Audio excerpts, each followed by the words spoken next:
I'm now Munsieville in the West Rand has been associated with poverty, unemployment and crime. But one filmmaker is about to change that view with the production of a short film. That's Mfanelo Joko is joining us in the studio now. He's the writer and director of the film Munsieville Story. Mfanelo, good to have you and thank you very much for your time.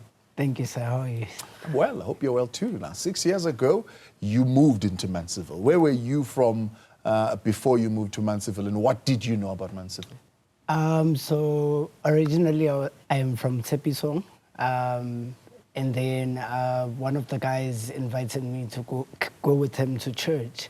So that's how I got to find out about Munsieville, anyway, through that invitation. Yeah, and what did you know about it before? I mean, what were the conversation? You're saying there are negative narratives about it. What are people saying?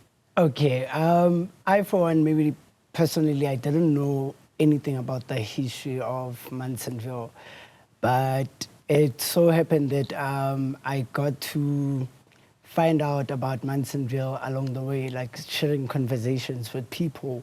Then that's when I got to find out that Munsieville has like a rich history, like the likes of the late Desmond Tutu. He's from Munsieville, you know, and there's just so much history around it, basically, yeah. Yeah, yeah. And when you now live there, or at least move around, get to know the people, get to know these stories, what is striking for you? What jumps out at you when you hear these stories? So for me, I'd say that along the way I got to experience the lifestyle, basically, and also like the challenges that the young people, they are like facing, you know, and I kind of like asked myself, what is it that I can do to kind of like use whatever experiences that they are going through and put it into a story. Sometime last year, I think I got injured. Somebody hit me with a bottle while we was while we were out with my friends, you know, and then for me, that whole experience kind of like striked or pushed me to write like this movie, Munsieville Missteps. Basically, even the main character, Tebatso, played by Tebatso, it's kind of like a reflection of my own life, of all the experiences that happened around Munsieville. Yeah, yeah. Yeah. Now, when you are in Munsieville, and from our point of view, the stories that we hear, you know, is stories that are in the media, including the big challenge with Zamazamas. And how real is that story? Sure. Okay, I would say it is true that there are like people, illegal miners and stuff. But one thing for sure that I think that people miss, it's, I would say for me, what's this? Like the whole, how the young people, they are like so talented. I feel like everybody is just portraying Munsieville on a negative side, but they can't appreciate the talent that is coming from the township. Yeah, basically, yeah. The young people, how are they impacted by the politics of Munsieville? That's the politics of the country. Are they involved? Are they politically conscious? Are they aware in any way, and the degree of activism that you find in the young people? There's this group of youngsters that basically are acting for the movie. One thing that I realized what they do, it's as much as they don't want to be politically inclined with whatever that's going on, they usually post videos or they create something to like voice out however that they feel. That's one thing that I saw about them. It's not like they are like part of a certain party or anything. They usually just speak out via however, like through their art. That's how they kind of like respond to it, yeah. So, I mean, you're saying, we're going to get to the story in a moment. I just want to get the background so that I understand. You're saying the young people there have a lot of creativity. Are you saying they lack an outlet for expressing that creativity? Yes. Yeah. So I would say that the biggest challenge right now is there isn't much support for like those youngsters. Yeah, it's either they do it from their own pockets or they ask for donations from like people in order for them to do something. Yeah. And for you, talk to us about your relationship with the pen, your relationship with the lens. Where does that creative outlet come from? Sure. I remember back in high school, I wanted to be like an IT specialist and what. And then I passed my matric, went to study IT. 6 months down the line, I told my parents that this is not for me. And then I remember when I had a conversation with my mother saying that I want to kind of like go into this filmmaking stuff. She was like, you are crazy, but just go. You'll see how you find yourself and stuff. Because I remember during high school, they used to give me like the camera to just go capture pictures, videos of like events there.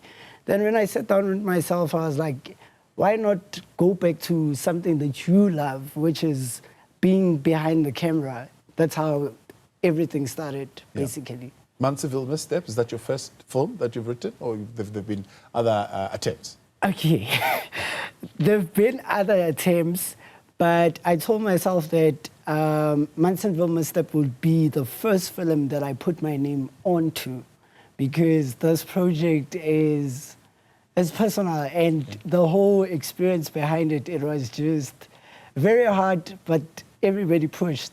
So I'm putting my name on this one and saying, this is my first film. Right. Yeah. And who did you first share this vision with? I mean, you had this vision of Munsieville Missteps. Who did you speak to first? So I've got, I would say 2 mentors.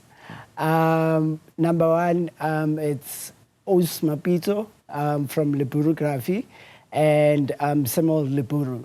So I remember the first time when I came up with this story, I went to them and said, guys, I've got this concept. I think I want to try it out. And they were like, no, just go.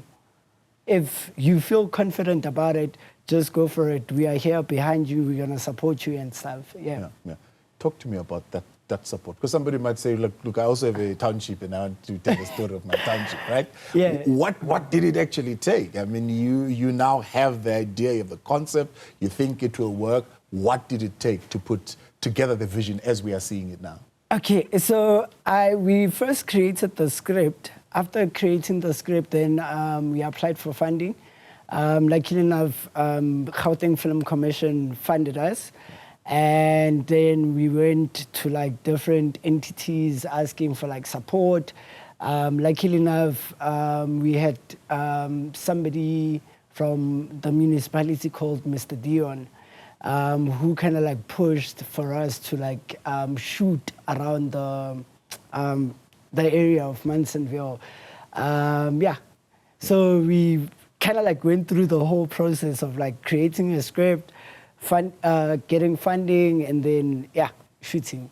And without that funding, do you think it would have been possible? Without that funding, it wouldn't have been possible for me to have this film. How did you identify the talent that you were going to put on the film? So basically, like I said, I've been with like these youngsters from Mansville. So when I told them that, guys, I want to shoot this, they were like, nah, bro, we here, we are available, we want to work, we want to try this thing out. And then everybody just came by. And I remember one of my friends introduced me to Tebatso and said that, hey, dude, I know that you are looking for somebody to play your lead, but why not try this guy? You know? And I remember when I had a conversation with Tebatso about the character that he's playing, Dumisho, I was like, I want to remove this perspective that people have, or the stereotype that people always have on other people, you know. And he was like, no, I'm comfortable with it, let's do it. And having him actually playing that character, it was like a blessing in disguise, because he executed everything that I wanted. You know, Talk to me about some of the themes. I mean, in the English says it's a coming-of-age story. What are the themes that you're exploring? So basically, we talking about the rich heritage of Munsieville, but yet again we are kind of like I would say we are kind of like in a way changing this whole narrative behind a township love story.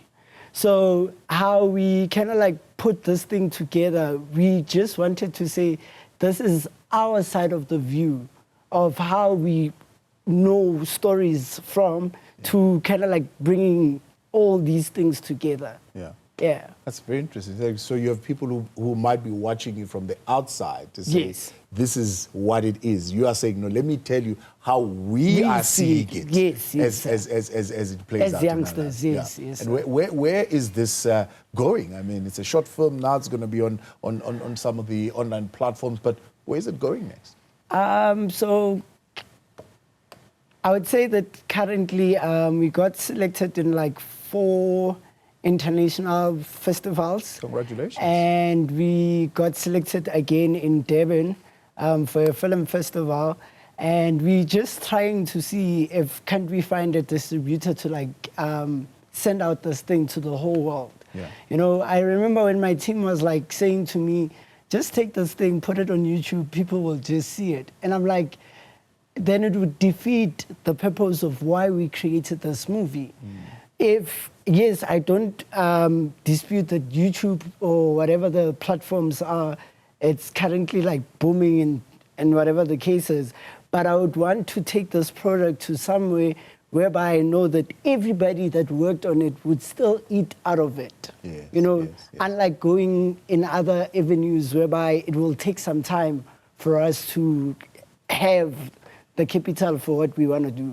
Yeah. Mfanelo, congratulations on your work and the realization of your vision, and thank you very much for coming in. That's Mfanelo Joko, writer and director of Munsieville Missteps. That's a short film that aims to rewrite the story around Mansville. Well,